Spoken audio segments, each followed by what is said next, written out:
Okay, so metabolism is kind of a fun chapter. It summarizes a lot of the things that we talked about already. Here we've got food coming in, that's what you ingest, and then you've got to break it down. You've got to break it down, then you've got to transport it across cell membranes, and you've got to store it, or you've got to use it. All of that's going to take energy. Every time you break a peptide bond or a bond in a carbohydrate or in a fat, you use energy to do that. So we've got energy input from our food, and then we're breaking down the bonds, so we're using energy that's in our cells, ATP that's in our cells to do that. And when we do that work to break down the food or store excess, that's our energy output. 25% of what we take in daily is used for all that work. The rest of that is converted to heat, and that keeps our core body temperature at the level where our enzymes work properly, our cells work properly. So most of what we use our food for is to keep our bodies at the right temperature for the proper functioning. And sometimes we have excess heat production because we have more internal work going on, and so our body core temperature goes up above what is healthy, so we radiate the heat to get rid of it. And we will put sweat out on our body so we can conduct heat to that, and we get evaporative heat loss. So we've got a lot of ways to lose external heat, heat externally, or we can vasoconstrict and our core temperature goes down so we can conserve heat. Metabolism, if you're making new bonds from smaller molecules, maybe building new cells because you're exercising and you're getting more muscle strength, you're doing anabolism. Therefore, that term anabolic steroids. You take those anabolic steroids because they help you to promote building of new cells, specifically skeletal muscle cells. When you have a need to break a bond, that's a catabolic reaction. So in between meals, when your blood glucose level goes down and you need more blood glucose coming out into the blood, you've got to break down bonds to free up the glucose. So break down your liver's glycogen, put it out as glucose. Take fat stores, break bonds, send them to the liver to make new glucose out of that. Hopefully not break down your skeletal muscle, but your body can do that to send amino acids to the liver, and you can make new glucose from the amino acids. So you've got anabolism and catabolism. They're always ongoing at the same time. You don't have a period of the day when you're anabolic and then another period when you're catabolic. They're always ongoing at the same time. After a meal, majority is anabolism. Between meals, especially overnight, majority is catabolism. But there are always small smidgens of both going on at the same time. So metabolic rate, you've heard that. There are a lot of different types of metabolic rate. The one that you oftentimes hear about is basal metabolic rate. Basal metabolic rate, you have to follow a specific protocol in order to determine that. You have to fast at least for 12 hours. Then you have to go into a thermoneutral room so that you're not wanting to put clothes on, and you're not wanting to cool your body off. So you're not sweating, you're not shivering. You want thermoneutral zone. And then you've got to be awake, and you've got to be resting, so lying down. Mentally, you can't be doing anything too complex up there, because if you're solving differential equations or rehearsing your physiology, logic information for exam, your metabolic rate's going to go up.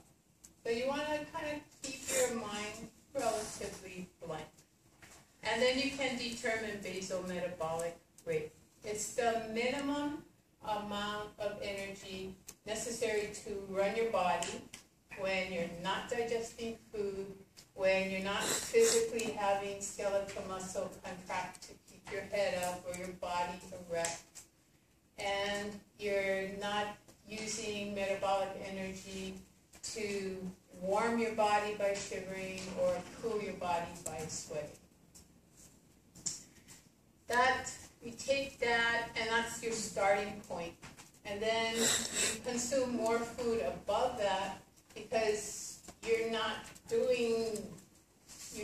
fasting for more than 12 hours. You're going to be eating food. That's going to require energy for digestion of food. You're also sitting up part of the day, you're walking part of the day, you may be exercising part of the day. All of those are going to take more than the minimum amount of calories for maintaining your energy balance for those activities. So if you were sitting 24 hours a day, that would be a resting metabolic rate. But you're not. So you're doing other activities, and usually it's referred to as more like a field metabolic rate. That's a term that's actually used in zoology for following animals throughout their routine during the day. You take an average of all their different metabolic rates and call it an FMR. So an animal, sometimes they're sitting in the shade, chilling out, then they see their prey, and then they get up and they chase their prey, they kill their prey, they consume their prey and digest their prey. So then they go back to the lazy activity because they're well fed. So again, sometimes they're sleeping. So you got FMR. When you're talking about the metabolic rates change specifically due to digesting a meal, you call that SDA. And S stands for specific, dynamic, action. So it's specific to eating the food. It's dynamic because you're actually changing your metabolic rate to digest the food, and this is the action taken during that digestion of the food. So SDA is the term. And if you do an SDA metabolic rate, it's following a meal. Coming back up here, metabolic rate, we talk about metabolic rate as calories consumed. But you need to remember these are not the small calories that you talk about in chemistry. These are big C calories. These are kilocalories. They are 1,000 of those little calories. One definition of a calorie is the amount of heat it takes to raise 1 gram of water 1 degree centigrade. When we talk about kilocalories, that's the amount of heat necessary to raise 1,000 grams of water or a liter of water 1 degree centigrade. I think maybe if we talk more about kilocalories and calories, then we maybe wouldn't consume as many. But when you look at your label on your food products, they talk about calories. They don't talk about kilocalories. They multiply that by 1,000, that's really the number of calories you're consuming. That might freak a lot of people to not over-consume their calories, but it might freak out the ones who are on the other end of the spectrum not to eat enough to maintain their health. So anyways, if you're in energy balance, you're neutral. What you take in is what you consume. So you are storing no excess. What you take in every day is what you need every day. So you're not gaining weight, you're not losing weight. If you're in positive energy balance, you're taking in more than you need to run your body for whatever activities you have during an average day. So you're starting to store the extra calories. And it does not matter if you're taking them in the form of carbohydrate or amino acids or fats. All of it, your carbohydrate and your protein is going to get converted to adipose and stuck in adipose cells. You have some carbohydrates stored as glycogen in your skeletal muscle. The more fast twitch muscle you have, the more glycogen is stored there. You have some glycogen stored in your liver, but the majority of excess calories is going into your adipose. And we're going to find out there's good adipose and there's bad adipose. And the good adipose isn't what the magazines tell you is good. They tell you that is bad if you have this certain type of loose stuff that swishes around. Anyway, by negative energy balance, that person isn't consuming enough for their daily activities, so they're losing weight. Technically, somebody in positive energy balance could be in positive energy balance, but not gaining fat mass, because the excess calories are going into forming skeletal muscle, and skeletal muscle is increasing metabolic output. So you're consuming more energy. You're putting in excess. You have excess calories coming in, but it's getting converted into skeletal muscle and not into adipose. So it's technically not as bad as a scenario or case as if you have the storage in the form of adipose. So here's a little story about what your adipose cells do besides just storing triglycerides. They're also releasing chemicals that stimulate other cells in your body. And some of these are good things and some of these are bad things. And it depends on what adipose is, which adipose cell you're looking at.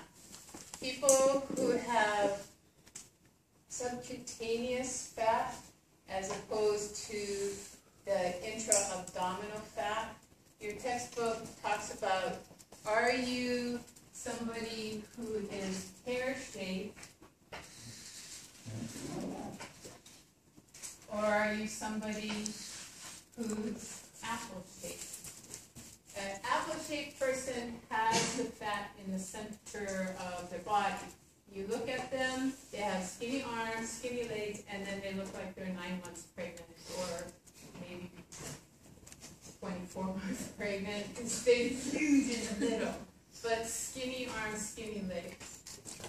The pear-shaped person, my friend on the mainland called it thunder thighs. You have these huge thighs and a big butt hanging out the back, and maybe some chubby arms too, but you don't have this huge stomach. The visceral fat in a person who's shaped like an apple, that has the bad hormones. This visceral fat that's around your organs releases this thing called visfatin, or visceral fat. And this is considered bad fat. Those chemicals promote insulin resistance, and that leads to type 2 diabetes. And type 2 diabetes is got the same end-stage problems that type 1 diabetes has. You got neurological problems, you got vascular problems, you can go blind, you can lose limbs to amputation because of incomplete blood flow and oxygenation of tissues. So you got heart problems, you can die from that. So having excess visceral fat, it beats you to a pre-diabetic diagnosis.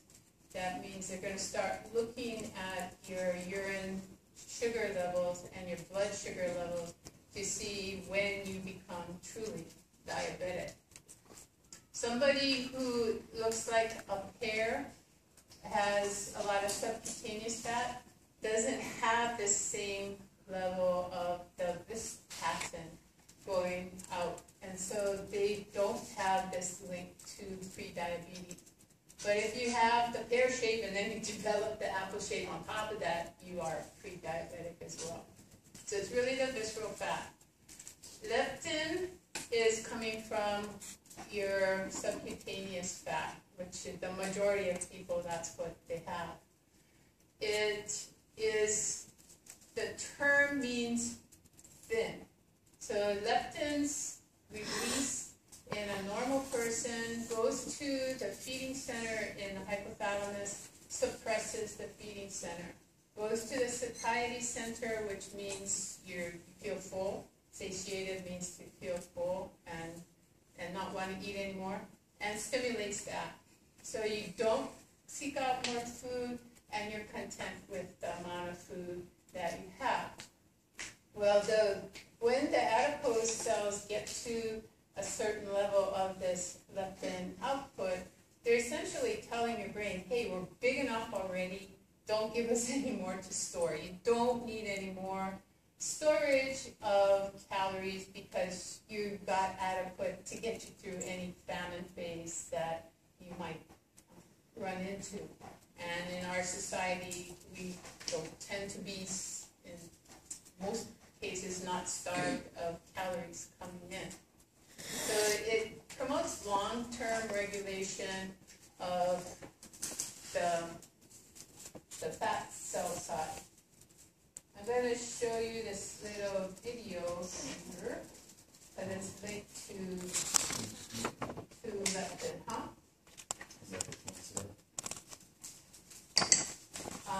In 1950, researchers at Jackson Laboratories noticed that one of their mice had become extremely obese. It had an insatiable appetite. Intrigued, they bred a strain of mice showing this characteristic. In the late 1960s, researchers surgically connected the bloodstreams of a normal mouse and a mouse of the obese strain. Afterwards, the obese mouse ate less and lost weight. It seemed that some factor circulating in the blood of normal mice was missing in the obese ones. But what was it? In 1994, researchers at Rockefeller University pinpointed the gene mutation associated with the obesity trait. This OB gene encodes the protein hormone now called leptin.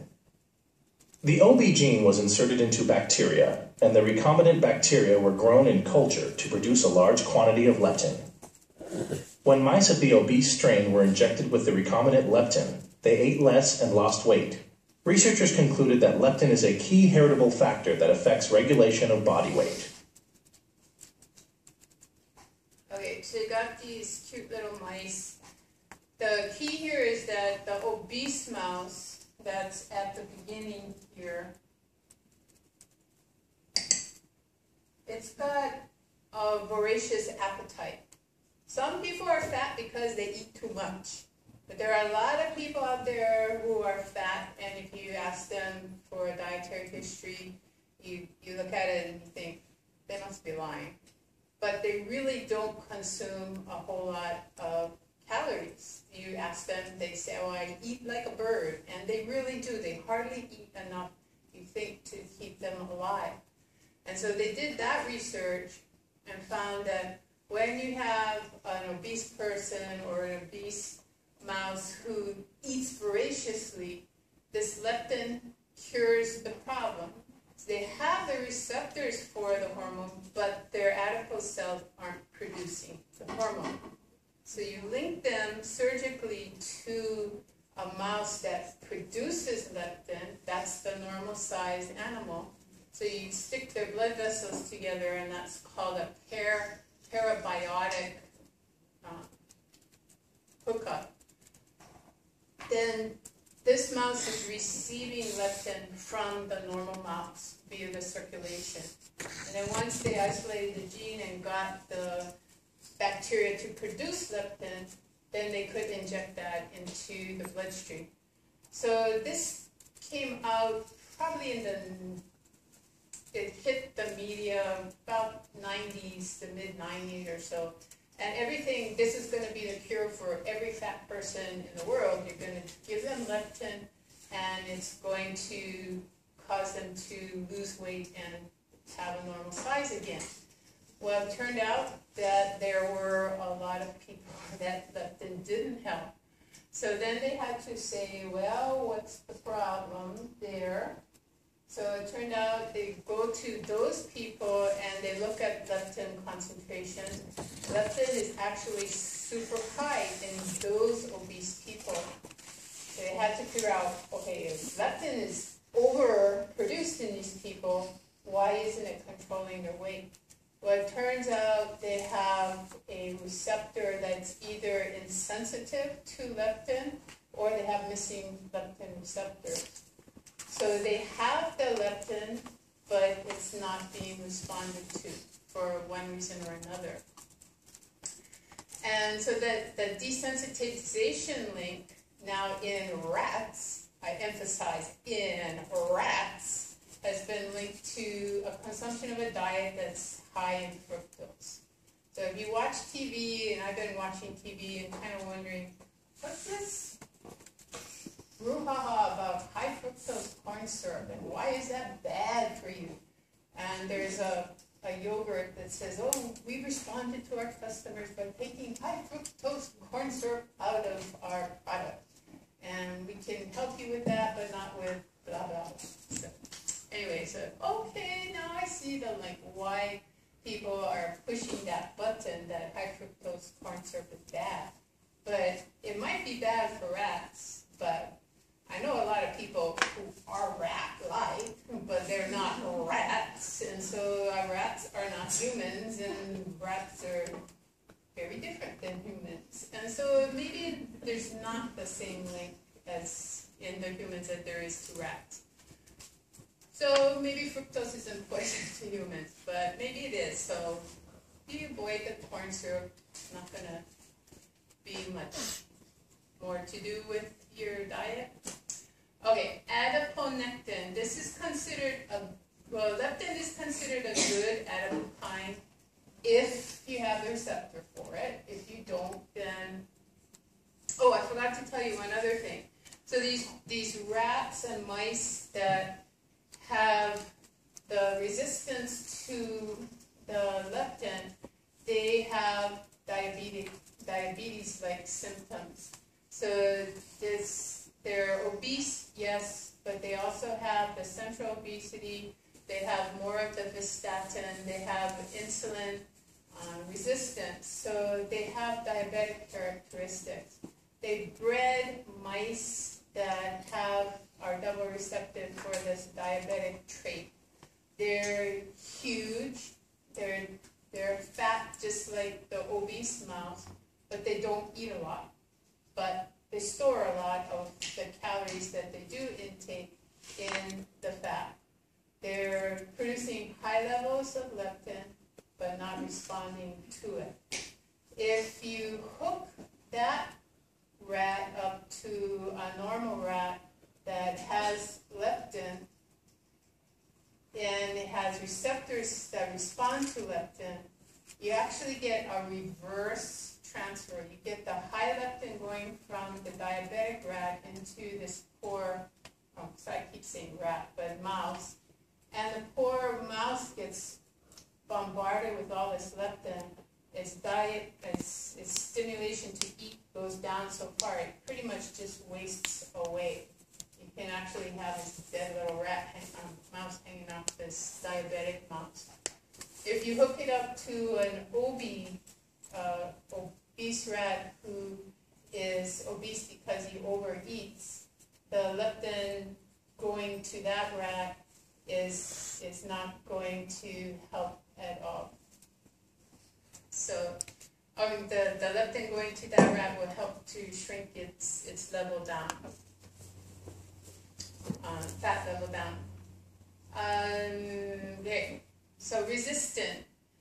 This is coming out of your fat cells, and it also leads to insulin resistance. So this is higher in people who are obese for any reason, but this resistant in combination with the statin is kind of a double whammy for the insulin resistance. The tumor necrosis factor and interleukin-6, this is also, it's released by many cells in your body, but what tumor necrosis factor alpha does for you and interleukin-6 does for you is to promote low levels of inflammation in the fat tissue, which is pretty widespread throughout your body. And those inflammatory reactions, the chemicals that are released, tend to damage cells, healthy cells in the area. So the tumor necrosis factor was named for the fact that when cancer cells came in contact with it, they were then gotten under control and handled. But then they started to find that it has these other side effects as well, which are not so good in somebody who doesn't have cancer. For control of appetite, you've got a lot of hormones. Some of those we talked about when we were talking about the digestive system. We have some that I put on the table for you, and then some others. We talked about cholecystokinin. We have mentioned insulin in the endocrine and also in the digestive system. Ghrelin, mentioned briefly in the last lecture. And then peptide YY, neuropeptide Y. We got melanocortin. So melanocortin, you think, well, that must have something to do with the pigment in your skin.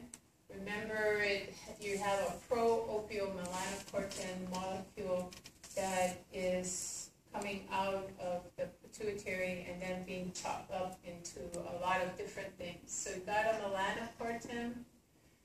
Leptin we just talked about. Now we've got some other things, orexins, and that is going to have effects on feeding and satiety center. The direction of the arrows is going to determine whether this hormone is increasing your appetite or suppressing your appetite. We've got neuropeptide YY. Neuropeptide Y. And it's coming from the arcuate nucleus in the hypothalamus. And when it gets to your gets to your feeding center, it's going to stimulate your feeding center and then suppress your satiety center. So you're going to go out and seek out more food. So if you have leptin stimulating melanocortins, you're going to get the opposite effect. You're going to have a suppression of your feeding center, and you'll feel more satisfied with your food. And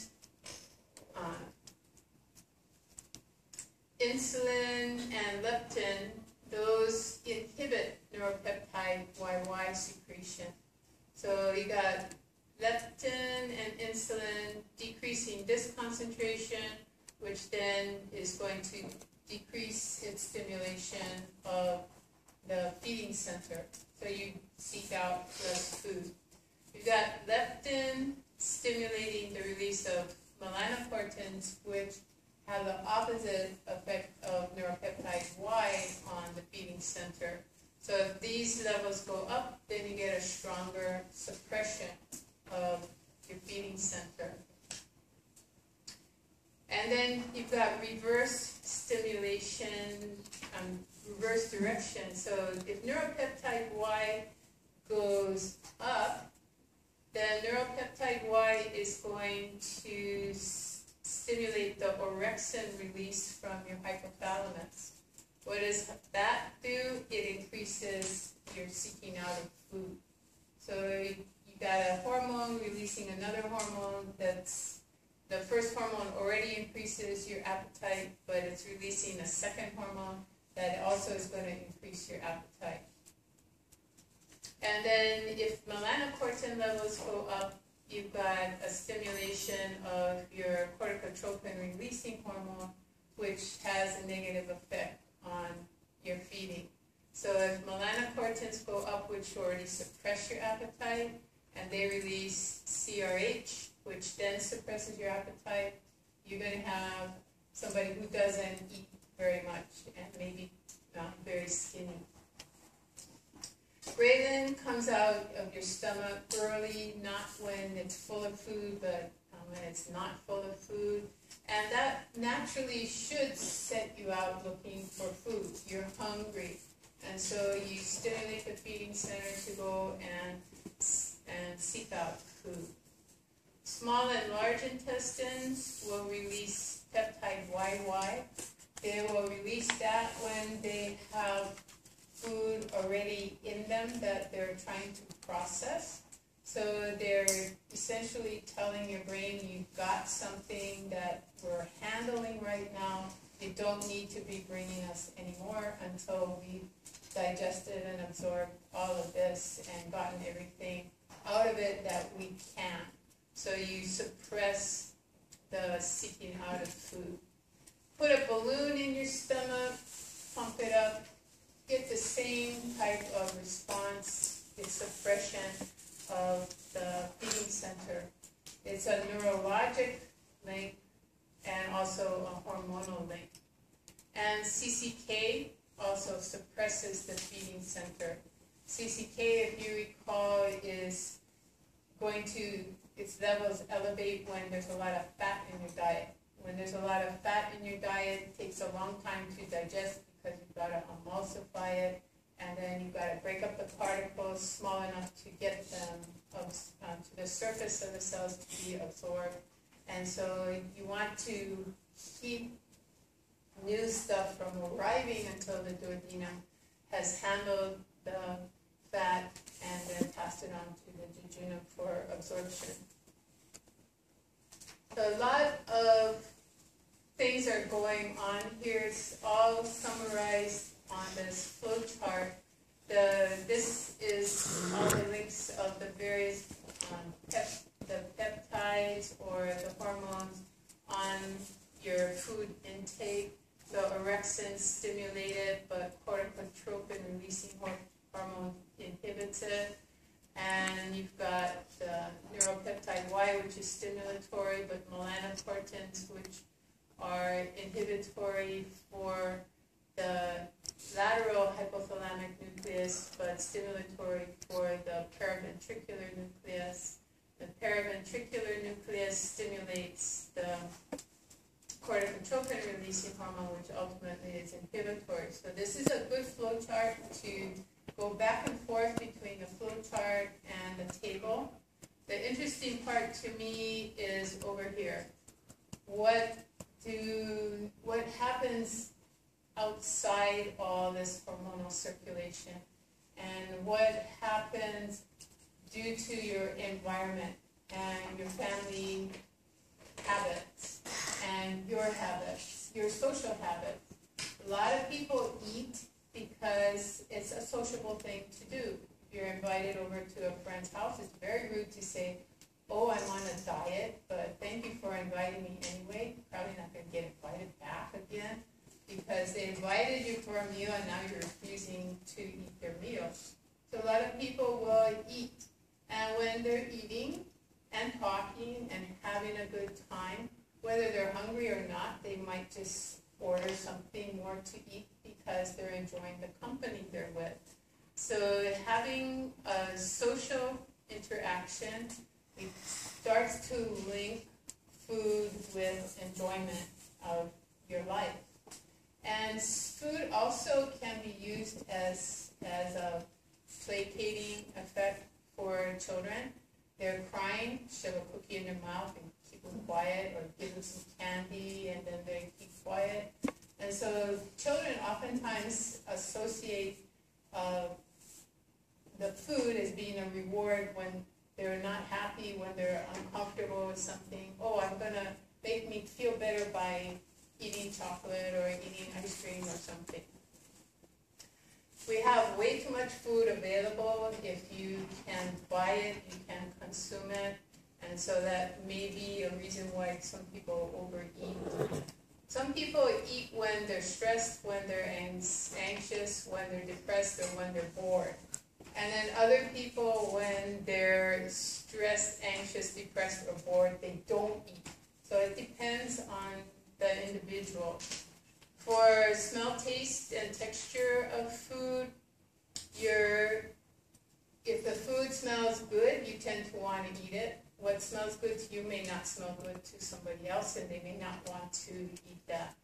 The texture of food, to me, liver, I don't like the texture. I like the smell, but once it hits the tongue, it's got no further interest for me. So you can have positive or negative effects of these types of things. So social interaction, social customs, you got presence of food or lack thereof, emotions, and then the smell and taste and texture of food.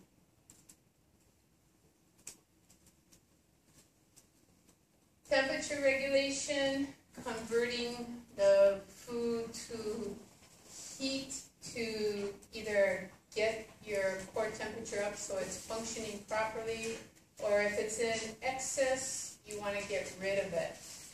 Anything that is hotter than the environment or the target, you're going to have radiant heat loss. So I'm warmer than the table, so when I touch the table feels cold to me. The sun is way warmer than I am, so if I go out in the sun, I'm going to absorb heat from the sun. But I'm giving heat to the table. Take off your shoes and put your foot on the cold cement floor. You're radiating heat to the floor. You sit down in your chair, initially it feels cold, but then while you're sitting there, you equilibrate with the chair and you no longer sense that it's cold. So radiation is electromagnetic energy. You can gain heat from a heat source like a heater or the sun or your warm friend. You can snuggle with a warm friend. And you can also trap your own body heat under insulating clothing, and then you feel warmer. We have conduction, so when I touch the table, I am conducting additional heat to the table, and that is transferring the heat. And we can also we can conduct heat to the air.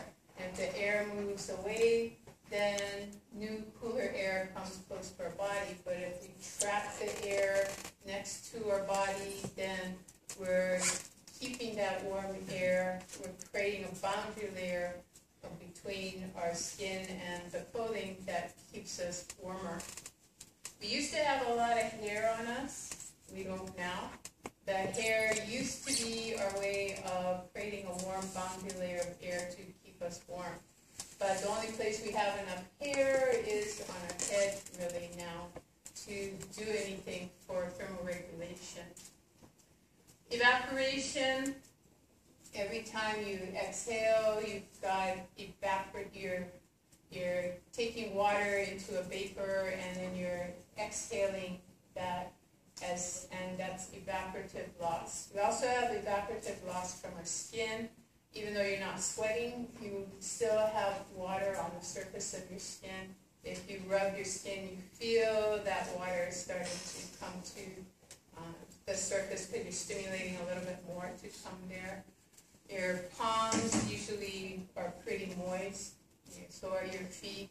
So we've got evaporative heat loss, and then when we put heat into the air, and we have some the hot air is going to rise, and that's going to be a convective loss of heat. So all these physics things that you learn, where they're all applied to the human body. We can gain or lose heat by radiation, convection, evaporation, and conduction.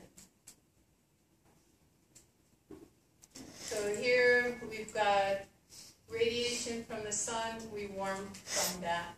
But we can radiate heat to a chair or into the environment. Our heat, I guess, is promoting the growth of flowers. The fire, we set a fire to warm ourselves by that.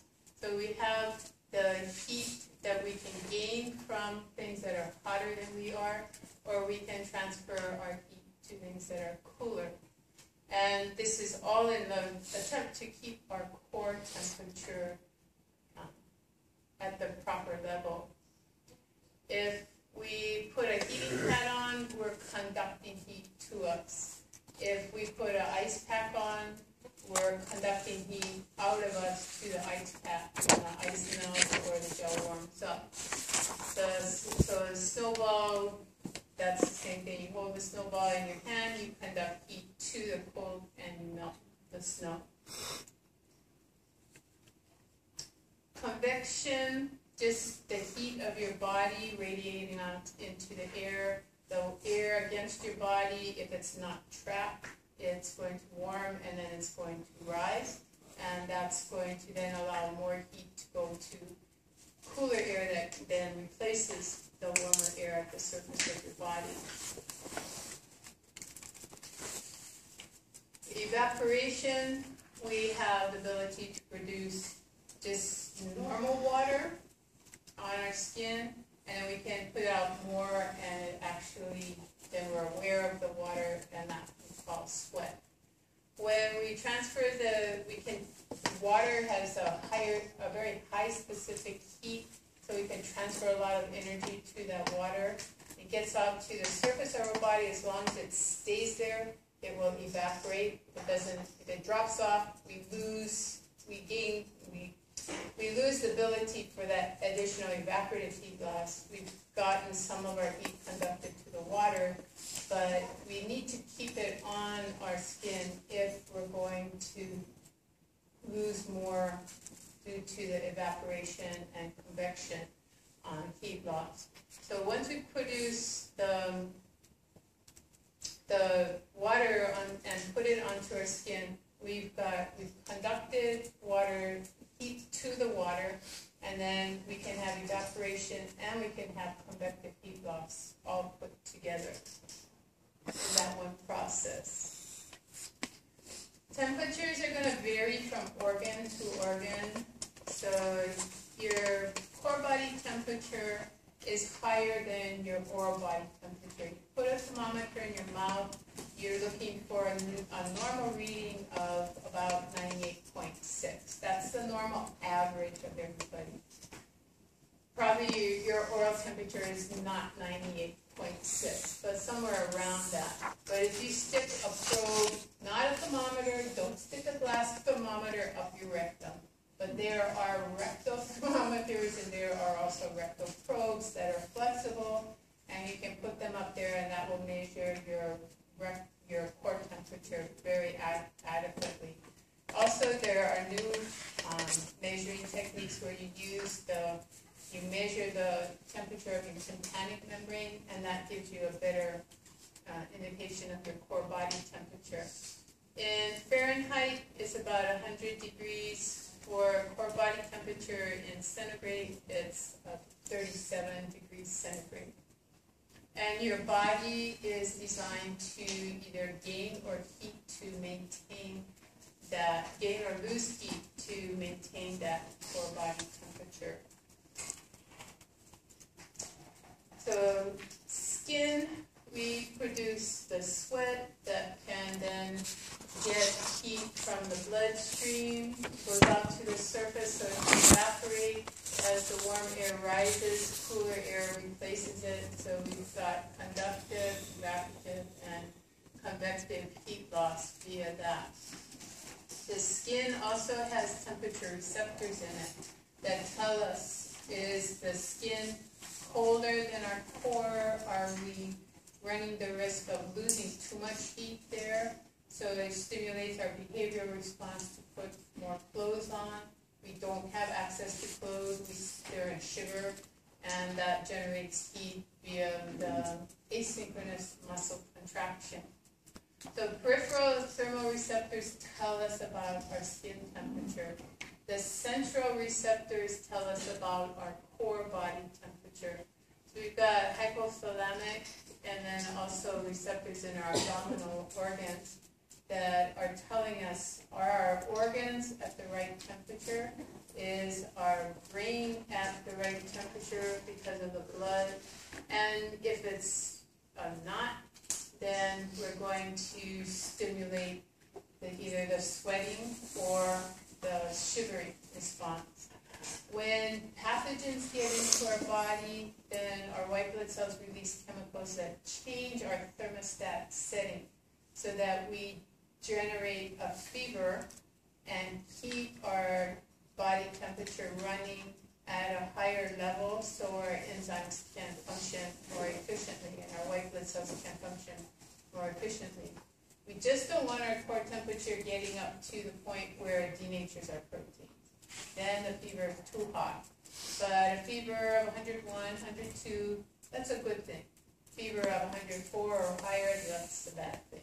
So shivering, asynchronous muscle contraction to generate more heat via this metabolic activity. Behavioral changes, if you're cold, you seek out warmth, you go out in the sun, you pile on clothes. If you're hot, you go into the shade, start taking out clothes, but you only can take out so much because at a point it's socially unacceptable to remove any warmth. Sympathetic nerves, vasoconstriction to get blood down into your core, keep the organs warm. Vasodilation when the core temperature is too high and you want to get rid of heat. And then also activating your sweat glands.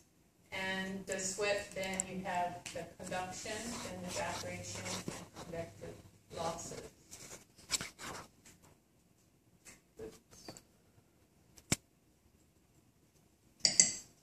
Peripheral thermoreceptors detect changes in skin temperature. Central thermoreceptors detect changes in the body's core temperature. Both types of receptors send their information to hypothalamic centers in the brain, which serve as the body's thermostat. The brain responds by sending signals that cause voluntary behavioral changes, as well as involuntary changes in the muscles and skin. Click each pink box to learn more about the involuntary control of body temperature. A drop in temperature causes a pilomotor response. Hairs stand on end. Prolonged cold elicits a shivering response. Shivering increases the body's heat production, but at a high energy cost. It is not effective for very long. Pillow or pilo, I've always heard it called pilo erector, which are the smooth muscles that are attached to your hair shaft, which makes your hair stand on end. So when you're cold, you get chicken skin. You got the hair standing on end, which then pull the epidermis down next to the hair, and you got a little goose bump. At low temperatures, the hypothalamus sends a message to arterioles in the skin to contract. This peripheral vasoconstriction limits the delivery of heat to body surfaces to conserve metabolic heat. In response to high temperature, the hypothalamus sends a message that causes peripheral vasodilation. More blood flows to the skin and additional heat dissipates. At high temperatures, the hypothalamus sends a message via the sympathetic nerves to the sweat glands. In response, the sweat glands secrete sweat. This raises evaporative cooling at the body's surface, increasing heat loss. You've got conduction first, from heat from the blood to the sweat. Then you've got evaporation on the surface, so warm air with moisture in it leaving. But when the warm air rises, cool air comes in behind it or underneath it. So that is creating convection as well. So you've actually got three types of heat loss related to